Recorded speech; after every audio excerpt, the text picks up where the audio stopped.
అంటే సినిమా రంగానికి వచ్చేటప్పటికే పెళ్ళి అయిపోయిందండి నాన్నగారికి.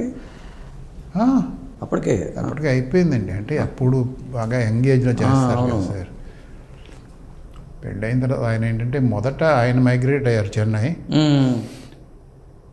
ఆయన వచ్చిన ఏడాదిన్నర లోపల ఫ్యామిలీని తీసుకొచ్చారు. ఓకే. అప్పటికి నా వయసు 6 నెలలండి. చిన్న పసిగుడ్డును తీసుకుని వచ్చారు. నా అక్షరాభ్యాసం అన్నీ కూడా ఇక్కడే జరిగినాయి. ఓకే.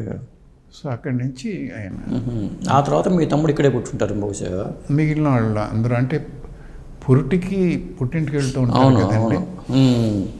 నా తర్వాత నా చెల్లి, పెద్ద చెల్లి రమాదేవి గారని, ఓకే, తర్వాత ఉమాదేవి, ఆ తర్వాత రాంప్రసాద్ మా తమ్ముడు, ఓకే, తర్వాత ఉషారాణి, ఓకే, అదే జొన్నాడు రమణమూర్తి గారు ఉన్నారు కదా, అవును, ఆయన వైఫ్.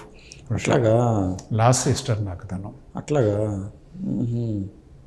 పెద్ద బావ గారు సెంట్రల్ బ్యాంక్లో ఆఫీసర్గా చేసి రిటైర్ అయ్యారు. అది మీ ఎడ్యుకేషన్ అంతా మీరు ఎక్కడి వరకు చదువుకున్నారు ఇక్కడ?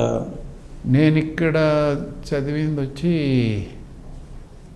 త్యాగరాయ కాలేజ్ అని అక్కడ చేశానండి. నేను బీఎస్సీ జువాలజీ మేజర్గా చేశాను. స్పెషల్ బీఎస్సీ అనేవాళ్ళు. ఒక సబ్జెక్ట్ మేజర్గా ఉండేది, అందులో జువాలజీ మేజర్ నాకు. ఓకే. జువాలజీ, బాటనీ, కెమిస్ట్రీ ఈ 3 సబ్జెక్టులు ఉండేవి. ఓకే. అది చేశానండి.